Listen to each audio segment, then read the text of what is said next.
कहानी की शुरुआत में हम जिन और अना को देखते हैं। जिन कह रहा था मेरे अंकल जरूर तुम्हारी हेल्प करेंगे, वो बहुत बड़ी माफिया है और उससे हर कोई सिटी में डरता है। अना जैसे ही माफिया किंग को देखती है, ये और कोई नहीं लेकिन अना का एक्स बॉयफ्रेंड था। शेन को भी देखकर ऐसा ही लग रहा था कि वो भी शॉक में है, क्योंकि कभी सोचा नहीं था ना कि अना को वो दोबारा मिलेगा। उसको तो सभी पल भी याद आने लगे थे कि कैसे वो स्कूल टाइम में अना के पास आया था।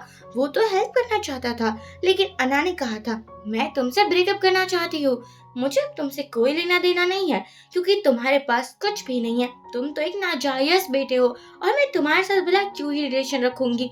तो हाँ, आज के बाद मुझसे कभी मत मिलना और अपनी शक्ल भी मत दिखाना। यहाँ शेन को गुस्सा आ रहा था ये सब कुछ सोच सोच कर कि तुम मुझे यूजलेस समझती थी, लेकिन अब देखो हर कोई मुझसे डरता है।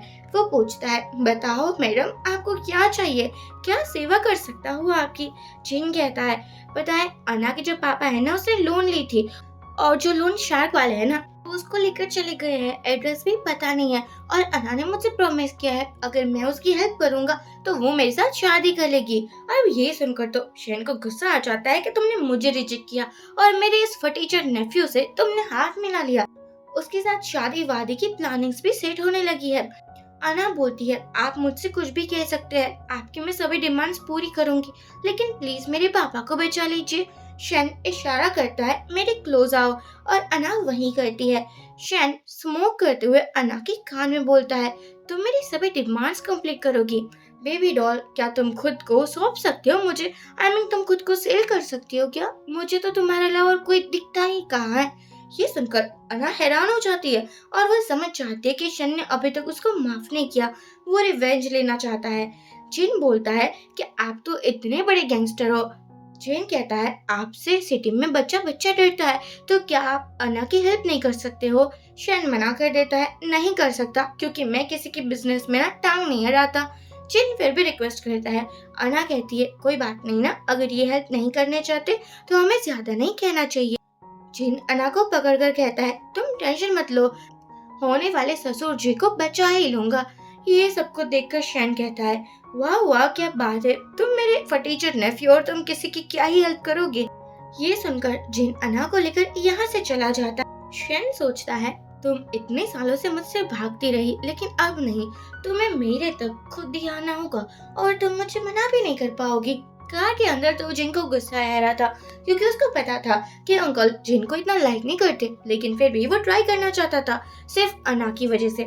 अना बोलती है कोई बात नहीं ना, हम कोई और रास्ता निकाल लेंगे, वैसे भी तुम इतना टेंशन क्यों ही ले रहे हो, मैं पुलिस स्टेशन जाने वाली हूँ। जिन कहता है अरे वो लोग बहुत बड़े आदमी है, पता है उसके लोन शार्क वाला बिजनेस है, तुम ऐसी वैसी कोई गलती मत करना। अना बोलती है अब मुझे घर जाना होगा, तुम भी अपने घर जाओ ना। जिनको ये सुनकर अच्छा तो नहीं लग रहा था, लेकिन वो चला जाता है। तभी अना को एक मैसेज आता है, और वो शैन का मैसेज था कि अगर अपने पापा को बचाना चाहती हो अकेली इस एड्रेस में आ जाओ। अना खुश हो जाती है कि शैन उसकी हेल्प करना चाहता है। वो रेडी होकर आती है और अना की खूबसूरती देखकर शैन तो अपनी नजरें ही हटा नहीं पा रहा था। अना सोचती है कि उसकी मम बीमार थी और उसके पापा ने तभी बहुत सारे लोन लेकर रखे थे, क्योंकि मेडिकल बिल पे करने थे। अब उन सब से बचाने के लिए अना शैन से दूर हुई थी, क्योंकि वो नहीं चाहती थी कि इतनी बड़े फैमिली के लड़के को उसके साथ जोड़ा जाए। आई मीन शैन की कोई भी रेपुटेशन बर्बाद करना नहीं चाहती थी। लेकिन शैन अना से बहुत प्यार करता था, जो आज भी उसकी आंखों में नजर आ रहा था। शैन कहता है बताओ तुम क्या कर सकती हो, क्या तुम अपने एक्स बॉयफ्रेंड के बेड तक आ सकती हो अपने पापा को बचाने के लिए। अना मना कर देती है कि ये सब कुछ मैं नहीं करने वाले।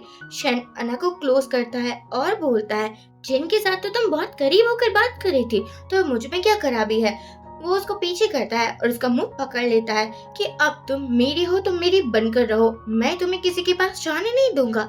अना अपना फेस मोड़ लेती है, लेकिन हमारा शैन हार मानने वालों में से का ही था। वो तो अना को टच करने लगा था और कहने लगा था इतना कोल्ड बिहेवियर मुझे अच्छा नहीं लग रहा है, अगर तुम खुद ही मेरे बेड तक आ जाती तो ये सब कुछ करने की जरूरत ही ना पड़ती। अभी भी शैन अपनी फ्लर्टिंग करना छोड़ नहीं रहा था। वो अना को इधर उधर टच कर रहा था और अना भी अब अपनी आंखें बंद कर लेती है।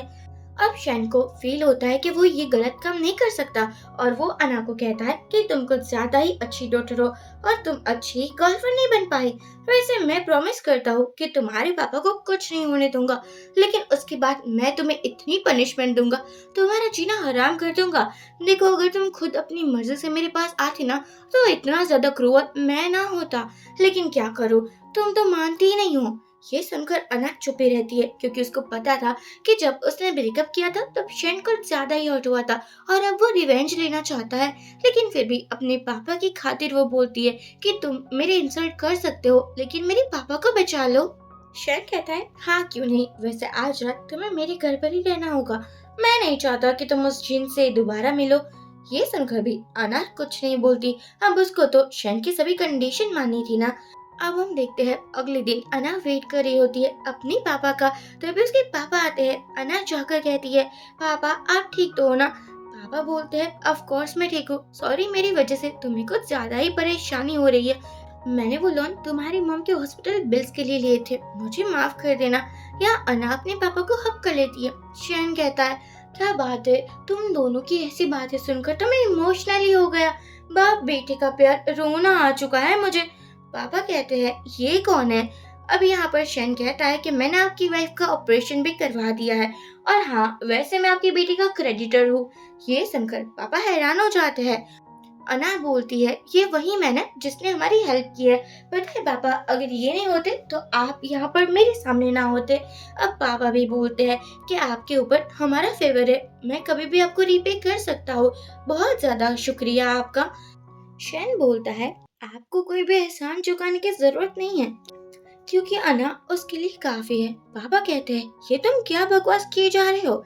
शैन कहता है ऑफ कोर्स यही तो डील हुई थी ना मेरे और आपकी बेटी के बीच में, ऑफ कोर्स यही तो डील हुई थी।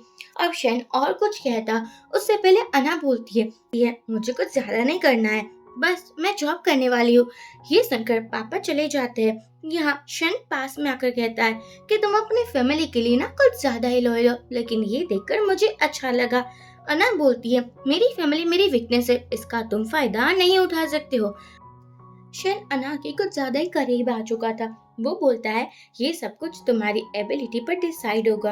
अब हमारा शैन असिस्टेंट के साथ था। असिस्टेंट बोलता है कि क्या आप अना से अभी भी प्यार करते हो।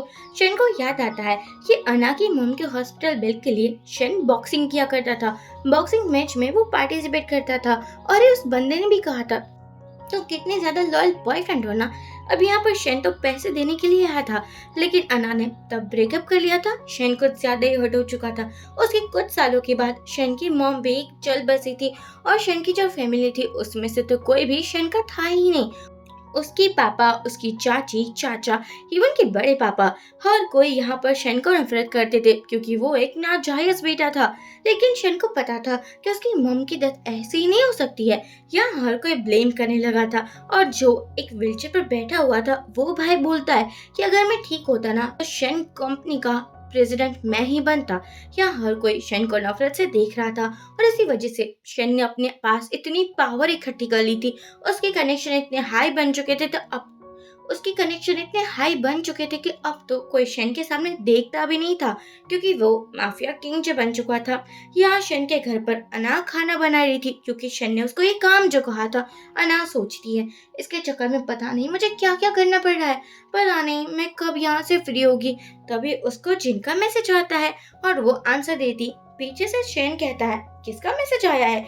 अना कुछ नहीं कहती और बोलती है नहीं किसी का तो नहीं आया है, तुम ज्यादा ही सोच रहे हो। शैन कहता है तुम्हें अच्छे से पता है कि एक मैन के दिल का रास्ता उसके पेट से होकर जाता है, इसलिए तो मेरे लिए खाना बना कर लाई हो ना। हाय तुम कितनी अच्छी हो। अना बोलती है अब मैंने तुम्हारे डिनर भी बना दिया है, क्या मैं जा सकती हूँ। शैन उसको पकड़कर टेबल पर बिठा देता है और कहता है कभी भी जिन के लिए डिनर बना है, क्या तुम ऐसे डेट नाइट पर गई हो जिन के साथ। अना कहती है इससे क्या फर्क पड़ता है, कहीं तुम पागल तो नहीं हो चुके हो ना। तभी जिन का कॉल आ जाता है। शैन कहता है तुमने याद किया और कॉल भी आ गया, बहुत गहरा प्यार लगता है। वो फोन को उठा लेता है और उसको स्पीकर पर डालता है। जिन कह रहा था अना बेबी तुम्हें हो क्या गया है, तुम ना ही मेरा रिप्लाई कर रही हो मैसेज में और ना ही मुझे कॉल कर रही हो, क्या तुम मुझसे नाराज हो? अना बोलती है, नहीं ऐसा कुछ नहीं है। वो ना मैं अपनी मॉम से मिलने के लिए आई थी और अभी तो मैं अपने एक फ्रेंड के घर पर हूँ। जिन कहता है, लेकिन मैं तो तुम्हारे घर के बाहर हूँ। तुम कौन से फ्रेंड के घर पर हो? मैं वहाँ ही आ जाता हूँ। अब यहाँ पर शन अना के करीब आने लगा था। वो उसको चुम्मा चाटी करने लगा था। अब अना को कहना पड़ता है कि ऐसे फ्रेंड के घर पर हूँ जिसको तुम नहीं जानते हो। अब शन अना को काट लेता है।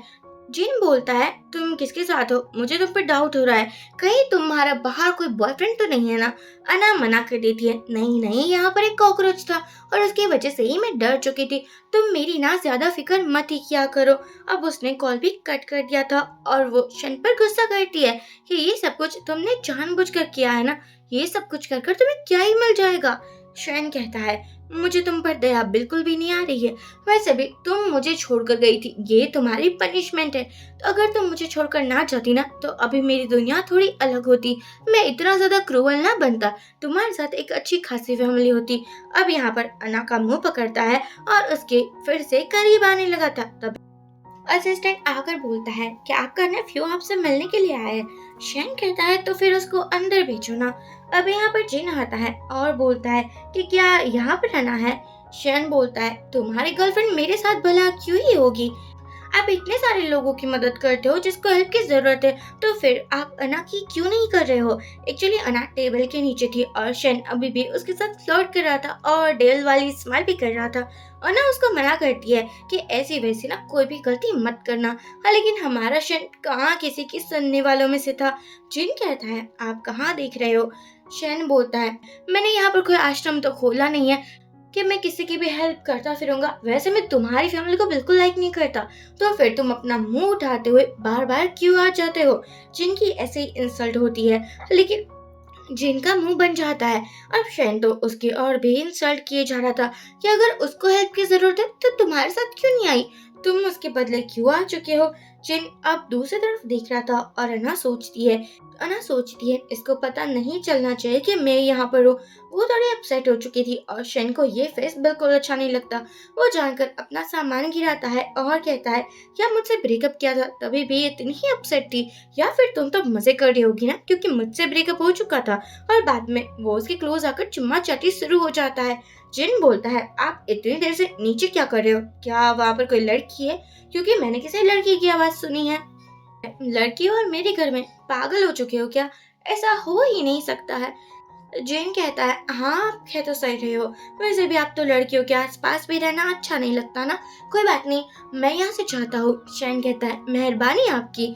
अब जिन को गुस्सा आ जाता है लेकिन फिर भी चला जाता है। अना बाहर आने वाली थी। शैन कहता है कि तुम कहाँ जा रही हो? आज रात भी तुम्हें मेरे घर पर ही रहना होगा। आखिर तुम्हें पता होना चाहिए, मेरे अलावा अब तुम्हें और कोई टच नहीं कर सकता। जिन के साथ ब्रेकअप कर लेना। अना कुछ नहीं कहती और यहाँ से चली जाती है। वो अपने मॉम डैड के साथ के फोटोज देख रही थी। सोचती है कि कम से कम इतना तो सही हुआ कि मेरी मॉम और डैड ठीक है। एक्चुअली जिनसे अना तब मिली थी जब उसकी मॉम का ना ऑपरेशन होने वाला था और कोई भी ऑपरेशन थिएटर खाली नहीं था। अना बहुत ज्यादा रिक्वेस्ट कर रही थी। तभी जिन आकर कहता है, एक वीआईपी ऑपरेशन थिएटर है जो खाली है और वो अमीरों के लिए ही होता है। मैं तुम्हारे लिए वो अलॉट करवा दूंगा, लेकिन मेरी एक शर्त है, तुम्हें मेरी गर्लफ्रेंड बनना होगा क्योंकि मैं तुम्हें बहुत लाइक करता हूँ। अब ये बात पर अना मान चुकी थी सिर्फ अपनी मॉम के लिए। और फिर अना ने सोचा था कि जिनका बिहेवियर तो इतना अच्छा है तो वो सच में उसको लाइक भी करने लगी थी। अब मॉर्निंग में जैसे वो बाहर आती है, देखती है कि एक बॉडीगार्ड बेहोश पड़ा हुआ है और असिस्टेंट बोल रहा था, हमें पता ही नहीं है इसको हो क्या गया है, क्या हमें किसी डॉक्टर को बुलाना चाहिए? अना देखकर कहती है कि इसको तो पॉइजन दिया गया है। असिस्टेंट बोलता है, मैडम आपको ये कैसे पता? अना बोलती है, क्योंकि मैंने इसी की तो स्टडी की है, मैं डॉक्टर हूँ। और अब वो उस बंदे को चेक करने लगी थी और कहती है, कल रात को ही आई थिंक इसको पॉइजन दिया गया है। वैसे ऐसा कौन कर सकता है तुम्हारे घर में? शन भी थोड़ा कंफ्यूज था और अब सब कुछ ठीक भी हो चुका था। शन आकर कहता है, तुम्हारे हाथ कितने कीमती है ना, मुझे इसका इंश्योरेंस करवा लेना चाहिए। आफ्टर ऑल तुम डॉक्टर जब बन चुकी हो। अना बोलती है, तुम मेरी लाइफ के बारे में कुछ भी नहीं जानते। तुम्हें छोड़ने के बाद मेरी लाइफ कोई हैपनिंग नहीं चल रही थी। शैन कहता है, इमोशनल बातें, क्या मुझे रोना होगा? अना बोलती है बहुत हो चुका, तुम मेरी इंसल्ट बार बार किए जा रहे हो। शन कहता है ये तो कुछ भी नहीं है, मैं बिल्कुल नहीं चाहता था कि तुम मुझे छोड़ो, लेकिन तुमने मेरी भी तो इंसल्ट की थी ना ब्रेकअप से पहले। याद आता है कि वो स्कूल टाइम में शन के साथ कितनी खुश हुआ करती थी और शन ही उसका इकलौता बेस्ट फ्रेंड भी था। अना बोलती है मुझे तो कुछ याद ही नहीं आ रहा है कि हम दोनों कभी साथ भी थे। शन उसको अपने क्लोज करता है और कहता है याद नहीं आ रहा है, कोई बात नहीं, मैं सब कुछ तुम्हें याद दिलवा दूंगा, आफ्टर ऑल मैं हूँ किस लिए। सोचती है पता नहीं अब क्या होगा, पर तभी फिर से असिस्टेंट आ जाता है। वो बोलता है अना की मम को होश आ चुका है और अभी वो आईसीयू में है। अना खुश हो जाती है और बहुत जल्दी अपनी मम से मिलने के लिए भी आ चुकी थी। अना की बुआ और उसकी जो बेटी थी ना वो कुछ ज्यादा ही लालचू थी। उसको ऐसा लग रहा था कि अना के पापा सब कुछ इन दोनों को दे देगी, इसलिए लिली बोलती है तुम इतनी लेट आई हो, वैसे तुम्हारा बॉयफ्रेंड कहाँ है, कहीं कहीं उसने तुम्हें डंप तो नहीं कर दिया है ना। बुआ बोलती है हाँ कर ही दिया होगा, जिसके मॉम डैड ऐसी मुसीबत में रहते हैं ना उसको कोई लाइक नहीं करता। भैया आप सब कुछ मेरे नाम पर क्यों नहीं कर देते हो, मैं आपकी हेल्प करूंगी। ये सुनकर भी पापा कुछ नहीं कहते क्योंकि उसको गुस्सा आ रहा था और वो अपनी बहन पर गुस्सा करना नहीं चाहते थे। लेकिन अना थी ना, वो कहती है आप दोनों यहाँ पर क्या कर रही हो, आप कभी भी मेरी मॉम का हाल चाल पूछने नहीं आई हो, लेकिन जैसे ही मेरी मम्मी ठीक हो गई वैसे आप यहाँ पर आ गई। लिली बोलती है मामी जी को देखने आई हो। अब मॉम भी बोलती है क्या तुम्हारा ब्रेकअप हो चुका है, तुम्हारा बॉयफ्रेंड कहाँ पर है। अना कहती है ऐसी कोई भी बात नहीं है, वो बहुत ज्यादा बिजी रहता है ना। तभी जिन आकर कहता है लिली तुमने जो भी कहा ना मैंने सुन लिया, आज के बाद मेरी अना के बारे में कोई गलत वर्ड मत बोलना, वरना मैं भूल जाऊंगा कि तुम अना की कोई रिलेटिव भी रखती हो। लिली का तो मुंह ही बंद हो चुका था। उसके बार बार जेलेसी जो होती थी कि अना को सब कुछ बेस्ट कैसे मिलता था जबकि ये सभी ऑप्शंस तो उसके पास रहने चाहिए। बोलता है तुम्हारे पापा कैसे बच गए, तुमने मुझे बताया नहीं। अना बोलती है चलो बाहर मैं तुम्हें बताती हूँ ना, क्योंकि वो नहीं चाहती थी कि यहाँ शेन का नाम कोई भी ले। लिली को और भी जलन होने लगती है। बाहर आकर जिन कहता है अब तो तुम्हारे मॉम डैड दोनों ही ठीक हो चुके हैं, क्या हमें शादी की बात नहीं करनी चाहिए। अना मना कर देती है नहीं क्योंकि मुझे अभी शादी नहीं करनी है, मैंने अभी कुछ डिसाइड नहीं किया है। जिन बोलता है अरे यार हम 2 सालों से डेट कर रहे हैं, मैं तुम्हें बहुत खुश रखूंगा, तुम्हें शिकायत का मौका नहीं दूंगा, मुझसे शादी कर लो। अना बोलती है ऐसी बात नहीं है कि मेरा भी मन नहीं है, लेकिन मुझे सोचना पड़ेगा ना, इतना बड़ा डिसीजन मैं अकेले नहीं ले सकती, उस पर मेरे मॉम डैड की भी परमिशन होनी चाहिए। जिन कहता है अच्छा बाबा मैं समझ गया। वो उसको एक नेकलेस देता है और कहता है ये तुम्हें रखना ही होगा। अना मना भी करती है कि इतना एक्सपेंसिव गिफ्ट मैं अफोर्ड नहीं कर पाऊंगी, प्लीज मुझे मत दो। जिन कहता है अब तुम मेरी वाइफ बनने वाली हो और तुम कैसे अफोर्ड नहीं कर सकती हो, ये तुम्हें लेना ही होगा। अब जैसे ही जिन चला जाता है यहाँ सामने वाली कार पर शैन था और इसने ये सभी और अभी यहाँ पर जो भी कुछ हो रहा था वो उसने देख लिया था। अना शन के पास आती है। शन तुरंत ही उस गिफ्ट बॉक्स को लेता है और कहता है ये नेकलेस तो बहुत घटिया क्वालिटी का लगता है, मैंने कहा था ना कि तुम उस जीन से दूर रहना, मुझे नहीं अच्छा लगता कि मेरी गर्लफ्रेंड किसी मैन के साथ कनेक्ट हो। अना बोलती है लेकिन मैं उससे दूर ही थी, उसको पता चला मेरी मम को होश आ चुका है तो वो मिलने के लिए आ गया, इसमें कौन सी बड़ी बात है। शन कहता है अब तुम बहाने भी बना रही हो, ये सब कुछ ना मेरे सामने नहीं चलेगा, कह दिया ना उससे दूर रहो तो सो दूर ही रहो। अना बोलती है लेकिन ये मेरी लाइफ है। शन अना का मुंह पकड़ लेता है तुम अपने आप को समझती क्या हो, मैंने तुम्हारी इतनी हेल्प की, अब तुम मेरी बन चुकी हो, तुम पर सिर्फ मेरा ही राइट है। अना कहती है वैसे तुम डिग्निटी की तो बात करो ही मत, जब तुम मेरे पास आई थी उस रात तब तुम्हारी डिग्निटी कहाँ तेल लेने गई थी। वो उसको किस कर देता है, इवन की बाइट भी करता है कि ये तुम्हारी पनिशमेंट है, अगर आज के बाद तुम जिनके साथ अभी भी मिलने मिली तो तुम्हें और भी बड़ी पनिशमेंट मिलेगी। अना कहती है अना कहती है छोड़ो मुझे, ये सब कुछ क्या लगा कर रखा है। शन कहता है अरे यार जो मेरा है उस पर मैं राइट जमा रहा हूँ। ये सब कुछ दूर से लिली देख रही थी। वो कहती है अच्छा तो जिनसे प्यार हो रहा है और उस पर चीट भी कर रही हो तुम, बड़ा मजा आएगा, मैंने तुम्हारी लाइफ बर्बाद करने में कोई कसर छोड़ी नहीं है, लेकिन अब मैं दोबारा करूंगी। अब यहाँ पर जिन सोच रहा था कार के अंदर कि पता नहीं उससे कौन सी गलती हो चुकी है जो अना उससे दूर ही भाग रही है, कोई भी टेक्स्ट का रिप्लाई नहीं कर रही है और ना ही कॉल कर रही है। तभी यहाँ पर लिली आती है। जिन बोलता है कि तुम यहाँ पर क्यों आई हो। जिन कहता है तुम यहाँ पर क्यों आई हो, अच्छा अना ने ही तुम्हें यहाँ पर भेजा होगा ना।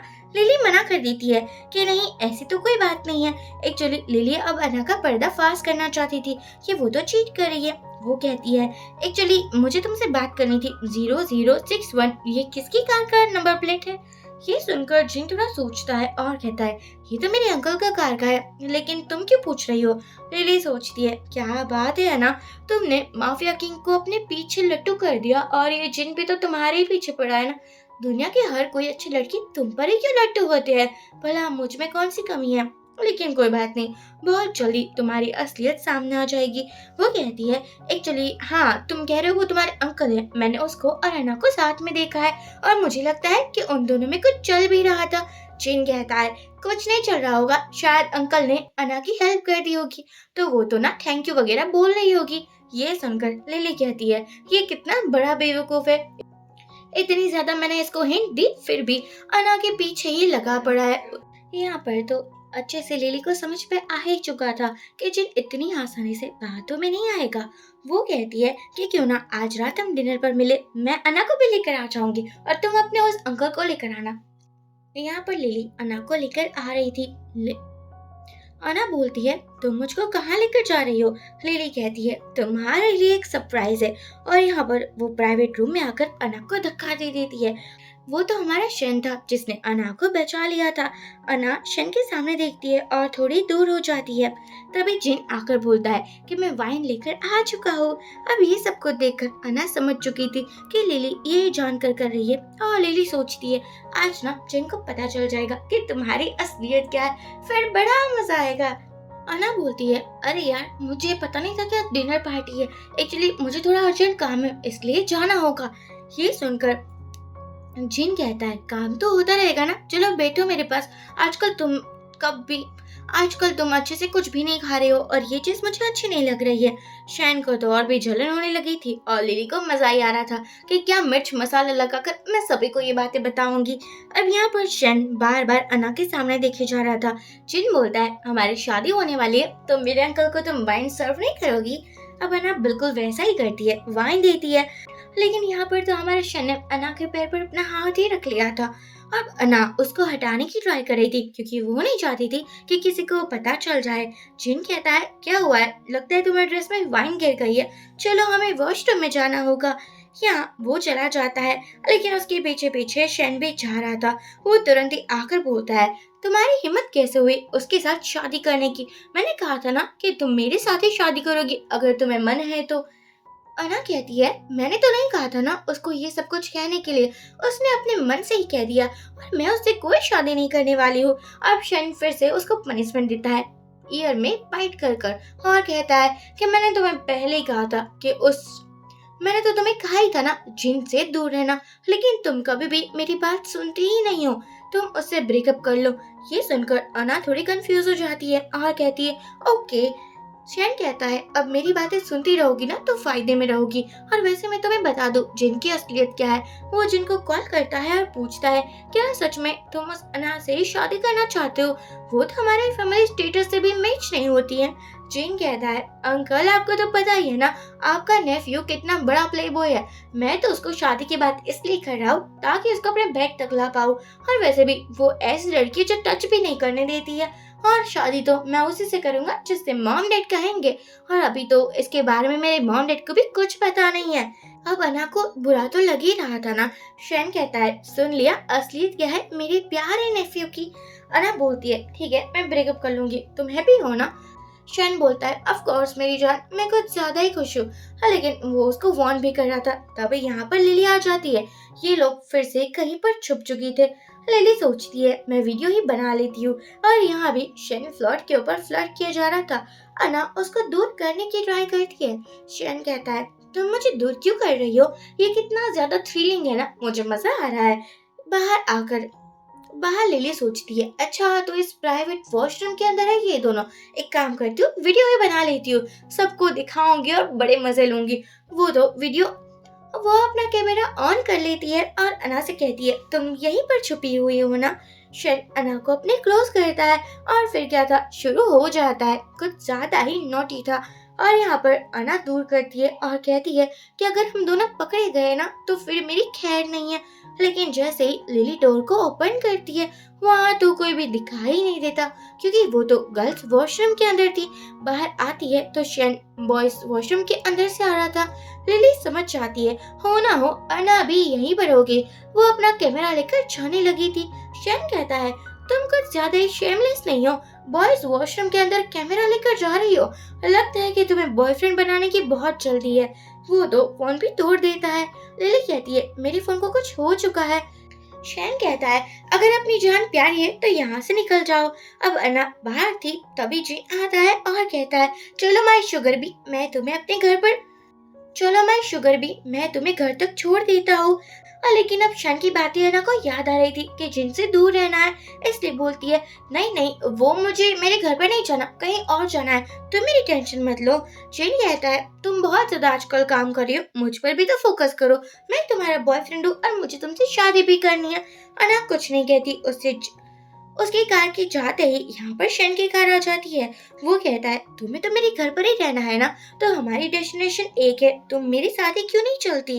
अब अना मान जाती है, क्योंकि उसके पास कोई ऑप्शन भी तो नहीं था ना। शेन कहता है, क्या तुम्हें स्कूल की बातें कुछ भी याद नहीं है? मुझे पता था कि तुम यूनिवर्सिटी में डिग्री लेना चाहती हो और तुम्हें वो सब कुछ करना था, लेकिन तुमने क्यों नहीं किया? अना को याद आता है कि उसको डिप्लोमा का कोर्स करना था। उस पर चीटिंग्स के एलिगेशन लगे थे, उसको फुल स्कॉलरशिप मिलने वाली थी, लेकिन बाद में डीन ने मना कर दिया था। और इन सब के पीछे भी हमारी लिली मैडम का ही हाथ था। वो भला कैसे ही हमारी अना को चैन की सांसें लेने दे सकती थी? अब यहाँ पर वो बार बार रिजेक्ट होती थी, जॉब भी उसको नहीं मिलती थी, बस ये फेक एलिगेशंस की वजह से।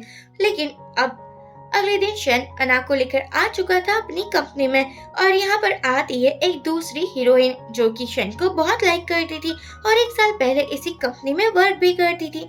शन कहता है, तुम्हें मेरे साथ काम करना है? कहती है, मैं तुम्हारे साथ भला कौन सा ही काम करूंगी? शन कहता है, तुम्हें अच्छी नॉलेज है कौन से फूड में पॉइजन है और कौन से फूड में नहीं। आफ्टर ऑल तुम उसकी डॉक्टर जो हो, तो तुम्हें मेरी डाइट का ख्याल रखना होगा। और वैसे भी अगर मेरी फूड में कुछ भी मिलाया हुआ है, मेरे इतने सारे दुश्मन है, तुम्हें तो पता ही होगा मेरे काम बहुत बुरे हैं ना। अना कहती है, हाँ ऑफ कोर्स मुझे पता है, मैं आपकी हेल्प करने को रेडी हूँ, लेकिन मुझे सैलरी चाहिए। शैन कहता है, तुम इस बात की फिक्र बिल्कुल मत करो। शैन कहता है, ये सभी लिस्ट है, मुझे कौन सी डिश अच्छी लगती है और कौन से किस इंग्रेडिएंट से एलर्जी है, सब कुछ याद रख लेना। आफ्टर ऑल तुम्हें आज के बाद से मेरे डाइट का ख्याल जो रखना है। अना जा ही नहीं रही थी। शैन कहता है, तुम्हें कुछ और भी चाहिए? और अपनी स्माइल दिखाता है। अना तो तुरंत ही भाग जाती है। बाहर मीना 2 दिन एम्प्लॉयज को ना अच्छे से ट्रीट दे रही थी और कह रही थी, मैं तो एक साल तक इस कंपनी में थी ही नहीं, क्या यहाँ पर कोई न्यू एम्प्लॉय आई है? एक लड़की बोलती है, हाँ आज बॉस लेकर आया है, लगता है कि वो लड़की ना बॉस की कुछ स्पेशल लगती है, तभी तो वो उसके साथ है, वरना आप तो बॉस के फियांसे हो ना। इतनी सुंदर लड़की को छोड़कर भला कौन सा मैन होगा जो कि दूसरी लड़की के सामने भी देखेगा? अब मीना अपनी तारीफें सुनकर स्माइल करने लगी थी और पीछे से अना ने भी ये सभी बातें सुन ली थी। वो आकर कहती है, आप लोग कंटिन्यू करो, मैं भी खुद की बुराई सुनने में ज्यादा ही इंटरेस्टेड हूँ। ये सुनकर 2 दिन लड़कियां बोलने लगी थी। ये सुनकर मीना कहती है, तुम मुझे गलत समझ रही हो, मैं पहले इसी कंपनी में जॉब करती थी और इसलिए तो मैं सब कुछ जानना चाहती हूँ कि एक साल पहले कंपनी में क्या कुछ नहीं बदला था। ये सुनकर अना कहती है, मैं भी यहाँ वर्क ही कर रही हूँ, आप लोग मुझे गलत नजरों से देख रहे हो। देखो अगर मैं यहाँ वर्क कर रही हूँ तो मैं भी आप जैसी एम्प्लॉई हुई।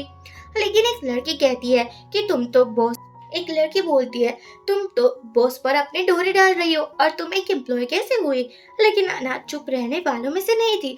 वो कहती है, अगर तुम लोगों को मुझसे इतनी ही प्रॉब्लम है तो क्यों ना तुम जाओ अपने बॉस के पास और उससे मेरी शिकायत कर दो और कहो कि मुझे जॉब से बाहर निकाल दे, ये तो मेरे लिए भी अच्छा होगा। लेकिन किसी के अंदर इतनी हिम्मत नहीं थी।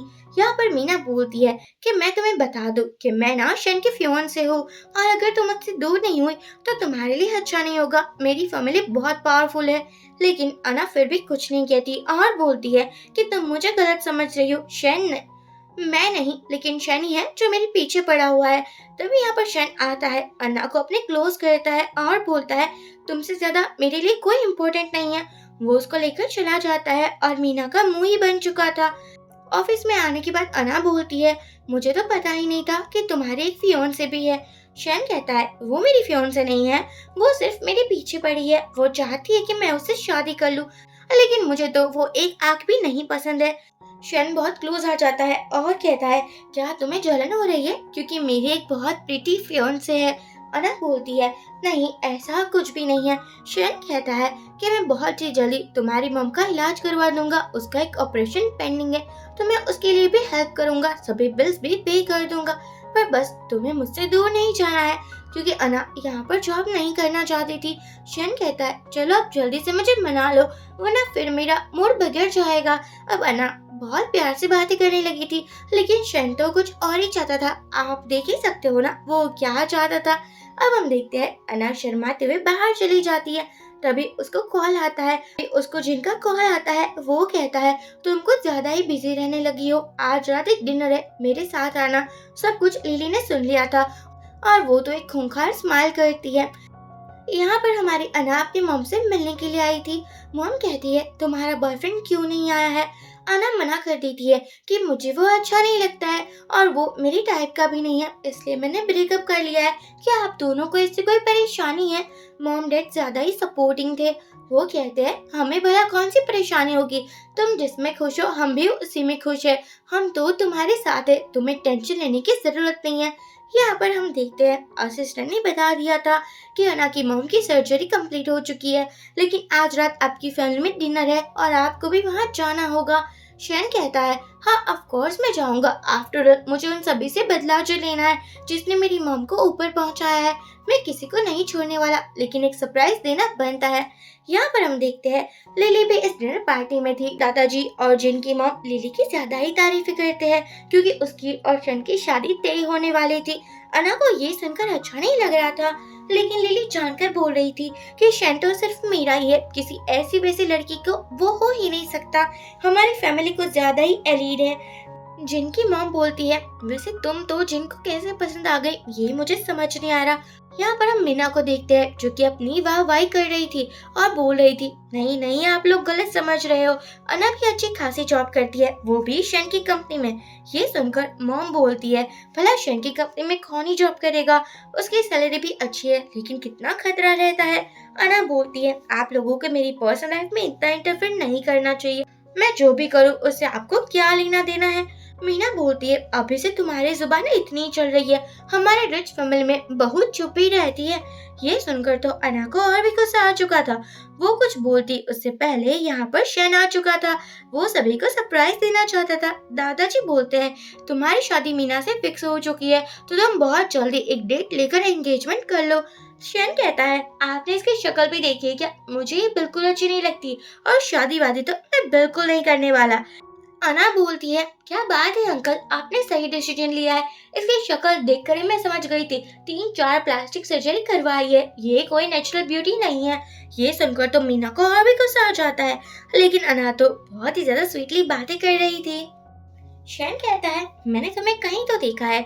वो अना को जानकर परेशान करना चाहता था। अना कहती है हाँ मैंने भी आपको कहीं देखा हुआ तो लगता है। अब पर शैन को गुस्सा आ रहा था क्योंकि शादी की बातें जो चल रही थी। अना बोलती है मैं तो जिनसे ब्रेकअप करने के लिए आई हूँ और मुझे जिनसे कोई लेना देना नहीं है। जिन बोलता है तुम मेरे साथ ऐसा कैसे कर सकती हो। अना कहती है तुमने मेरे बारे में जो भी सोच रखी है मुझे पता चल चुका है। अना जा चुकी थी। शैन भी कहता है मुझे भी अच्छे से पता है, मेरी बॉडीगार्ड को तुम लोगों में से किसी ने पॉइजन दिया था, लेकिन वो अभी भी जिंदा है, अगर कुछ होता तो वो पर्सन जेल में होता, मुझसे दूर ही रहना वरना आप लोगों को मैं छोड़ूंगा नहीं।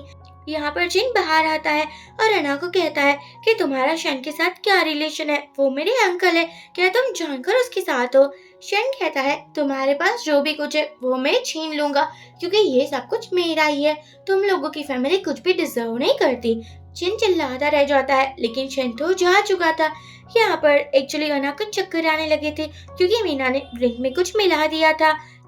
अना पूछती है तुम अपने घर पर मुझे लेकर क्यों आए हो। शैन कहता है क्या तुमने मुझे ड्राइवर समझ कर रखा है। जैसे ये लोग घर में आते हैं अना शन को छोड़ ही नहीं रही थी, बिल्कुल चिपकने लगी थी, लेकिन शन इस बात का फायदा नहीं उठाना चाहता था, इसलिए डॉक्टर को बुला लेता है। लेकिन मॉर्निंग में अना को गलत फहमी हो चुकी थी कि उसके साथ जरूर कुछ गलत हुआ है। शन कहता है क्या तुम्हारे साथ गलत हुआ है। मैं तो कहूँगा कि गलत मेरे साथ हुआ है। तुमने कल रात मेरा फायदा उठाया था। अना माफी मांगती है और यहाँ से जाने वाली थी, लेकिन फिर भी शन उसको नहीं जाने देता और कहता है तुम ब्रेकफास्ट कर ही जाओगी। यहाँ पर अना इस बात पर भी मान जाती है। जैसे जैसे ही अना ऑफिस में जाती है, मीना बोलती है कि तुमने कंपनी की इंफॉर्मेशन को चुरा लिया है। अना मना कर देती है कि मैंने ऐसा कुछ भी नहीं किया, लेकिन यहाँ तो बॉडीगार्ड्स भी आ चुके थे और मीना ये सब कुछ जानकर कर रही थी। तभी शन आकर कहता है गर्लफ्रेंड के ऊपर इतना गंदा इल्जाम लगाने वाली, इससे मैं शादी करने वाला हूँ, लेकिन तुमसे मैं शादी कभी नहीं करूंगा। आज के बाद मैं तुम्हारी फैमिली से कोई डील भी नहीं करूंगा। मेरी कंपनी से बाहर निकल जाओ। आज के बाद यहाँ कभी दिखाई भी मत देना। मीना बोलती है मैं एक रिच फैमिली से बिलोंग करती हूँ। अना कहती है हाँ, लेकिन तुम बहुत ही ज्यादा गंदी हो।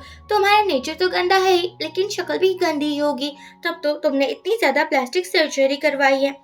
नेक्स्ट सीन में हम देखते हैं शन अना की केयर कर रहा था और उसको समझा रहा था कि तुम मेरी गर्लफ्रेंड हो, तुम्हें बहुत ज्यादा स्ट्रांग बनना होगा। जैसे ही अना बाहर आती है, उसको जिन मिलता है और यहाँ पर शन ने भी सब कुछ देख लिया था कि जिन तो अना से चिपके ही जा रहा था। फिर क्या था, चैन दिखा देता है कि अना उसी की है। कहता है आप खुद ही देख लीजिए। चुम्मा चाटी शुरू हो जाती है। चैन बोलता है मैं तुम्हें नहीं छोड़ूंगा। तुम मेरे अंकल हो, लेकिन तुम मुझे बर्बाद करना चाहते हो। शन कहता है सही समझा है। हम देखते हैं अगले दिन एक प्रेस कॉन्फ्रेंस होती है। अना ये होस्ट करे और अना के पास वापस वही कॉन्फिडेंस आ जाए जो स्कूल टाइम में था। अना बहुत अच्छे से सब कुछ निपटा लेती है। अब रात में पार्टी होती है जहाँ पर अना शन के साथ आई थी, लेकिन शन कुछ बिजनेस वाली बातें करने लगा था। अना को अकेले देखकर मीना कहती है तुम्हारा तो जवाब ही नहीं है। तुमने शन को तो बता ही लिया है, लेकिन जिन भी तुम्हारे पीछे ही पड़ा है। एक फैमिली में से तुम दो मैन को बता रही हो। अना बोलती है तुम्हारे पास कोई इनविटेशन नहीं है, फिर भी तुम यहाँ मुंह उठाकर आ चुकी हो। क्या रिच लड़कियां ऐसी ही होती है? वैसे इतने मैनर्स तो हमारे भी अंदर होते हैं जो मिडिल क्लास होते हैं। यहाँ पर तभी जिन और जिन की मॉम भी आ चुकी थी। जिन कहता है कि तुम मेरे पास वापस आ जाओ, मैं तुम्हें माफ कर दूंगा, लेकिन अना मना कर देती है कि तुमने कॉल में उस दिन जो भी कुछ कहा था मैंने सुन लिया था। शन आकर कहता है माय डियर आंटी, आप करना क्या चाहती हो? क्या मुझे मेरे प्यार से अलग करोगी आप? दादाजी आकर बोलते हैं बहुत हो चुका, तुम ऐसी लड़की को हमारे घर की बहू नहीं बना सकती हो। शन कहता है तो मैं कैसी लड़की को आपके घर की बहू बनाऊं? वैसे आपकी दोनों वाइफ कौन सी दूध की धुली हुई थी? अगर आप नहीं गए तो आपकी फैमिली के हर एक सीक्रेट को मैं ऑनलाइन पोस्ट कर दूंगा। और ये इलाका शैन का था, यहाँ कोई कुछ नहीं कर सकता था, इसलिए सभी को जाना पड़ता है। लेकिन घर आकर जिन कुछ ज्यादा ही गुस्से में था। जिनमें अंकल था, वो कहता है कि अभी तक शैन की कोई भी वीकनेस नहीं थी, लेकिन अना आ चुकी है और अब हमें उस बात का फायदा उठाना चाहिए। जिन भी इस बात पर अग्री कर चुका था। यहाँ अन्ना को समझ में आ चुका था कि शन उससे नफरत नहीं करता है। शन बोलता है मैं तो तुमसे बहुत प्यार करता हूँ, तुम्हारे लिए मैं बॉक्सिंग मैच में भी गया हुआ था ताकि मैं तुम्हारी फाइनेंशियली हेल्प कर पाऊँ, लेकिन तुमने मुझसे ब्रेकअप कर लिया था। अब यहाँ अना भी अपना पॉइंट ऑफ व्यू समझाती है कि उसने ब्रेकअप इसलिए किया था क्योंकि वो शन के रेपुटेशन को खराब नहीं करना चाहती थी। उसकी फैमिली बहुत ही ज्यादा लोन से घिर चुकी थी और इसलिए उसको लगा था कि वो शन से दूर हो जाएगी। गलत फहमियों के बादल हट चुके थे और इन दोनों के बीच में सिर्फ प्यार ही था। अब हम देखते हैं ये दोनों बहुत ही ज्यादा हैप्पी होते हैं और फिर किस भी करते हैं। घर में आने के बाद भी शैन रुक ही नहीं रहा था। वो तो अना के अपने क्लोज करता है और कहता है कि मैं तुम्हें दिखाना चाहता हूँ कि मैं तुम्हें कितना प्यार करता हूँ। अब ये दोनों शुरू हो जाते हैं। मॉर्निंग में दोनों ने मेरे सर्टिफिकेट भी ले लिया था, इवन कि अपनी सभी प्रॉपर्टी शैन ने अना के नाम पर भी कर दी थी। अना कहती है इन सब की कोई जरूरत नहीं थी। शैन कहता है तुम मेरी वाइफ हो, जरूरत कैसे नहीं थी। अब हम देखते हैं कि अना को कॉल आता है और उसको बताया जाता है कि उसके मॉम डैड एक जगह पर है, वेयर हाउस में। जैसे अना यहाँ आती है, जिनकी पूरी फैमिली थी। अना कहती है मैंने तुम्हें सही समझा था, तुम मेरे कभी लायक थे ही नहीं। मेरे मॉम डैड को छोड़ दो और बताओ कितने पैसे चाहिए तुम्हें। जेन कहता है पैसे नहीं चाहिए, मेरे अंकल को ना तुम ये पॉइजन दे देना, उतना हमारे लिए काफी रहेगा। अना कहती है लेकिन वो तुम्हारे अंकल है, तुम लोगों का ब्लड रिलेशन है, तुम भला ये सब कुछ क्यों करना चाहते हो? लेकिन फिर भी यहाँ पर जिन बिल्कुल नहीं सुनता और अना को ये बातें माननी पड़ती है अपने मॉम डैड के खातिर। रात में वो वेट कर रही थी, उसने 2 ड्रिंक ली थी जिसमें एक ड्रिंक में वो पॉइजन मिला भी दिया था। शन आकर कहता है आज तुमने ये सब कुछ डेट मेरे लिए प्लान किया है ना? अना कहती है हाँ सही समझ रहे हो, मैं तुम्हें सरप्राइज कैसे ना दूं? इन लोगों की अगले दिन शादी हो रही थी। शादी की सभी विधि कंप्लीट हो जाती है। तभी यहाँ पर शन की तबीयत खराब होने लगी थी। हर कोई शन की फैमिली में से हार जाता है और सोच रहा था शन का जितना भी पावर कंपनी सब कुछ है वो अब उसको मिल जाएगी। अना कहती है पहले मेरे मॉम डैड को छोड़ दो, उसके बाद ही मैं तुम्हारी हेल्प करूंगी। यहाँ पर चिन कहता है मेरे अंकल के जाने के बाद मुझसे शादी कर लेना, मैं तुम्हें खुश रखूंगा। लेकिन ये तो अना और शन का प्लान था। एक्चुअली अना ने सब कुछ शन को पहले ही बता दिया था कि उसके अंकल आंटी, उसके ग्रैंड माँ सब, उसके अंकल आंटी और उसके ग्रैंडपा क्या करना चाहते हैं। शन समझ चुका था और उसने अना को बोला था तुम ये कंटिन्यू करो। अब यहाँ पर सब कुछ क्लियर हो जाता है। जो व्हीलचेयर वाले अंकल थे उसको ऐसा लग रहा था कि शन के पापा ने उसका एक्सीडेंट करवाया है, लेकिन शन सच्चाई बता देता है कि जिनके मॉम डैड ने ये एक्सीडेंट करवाया था और वो सभी प्रॉपर्टी खुद लेना चाहते थे। इवन कि यहाँ पर ग्रैंड पा का भी बहुत बड़ा हाथ था। फिर क्या था, सभी की पोल खुल जाती है और अब हम कुछ टाइम के बाद का सीन देखते हैं। अना एक बहुत बड़ी डॉक्टर बन चुकी थी। उसकी स्टडी का खर्चा भी शन ने ही उठाया था। जैसे ही शन आता है वो उसके क्लोज आती है। शन ने उसको ब्राइट बना दिया था और ये लोग फोटोज लेते हैं। यहाँ पर वॉइस ओवर में अना बोलती है कि लाइफ कभी भी परफेक्ट होती नहीं है, लेकिन जैसे ही हमारी लाइफ में एक अच्छा इंसान आ जाता है सब कुछ अच्छा होने लगता है। इसी के साथ ये ड्रामा एंड हो जाता है। प्लीज वीडियो को लाइक और चैनल को सब्सक्राइब करना ना भूले। Bye bye.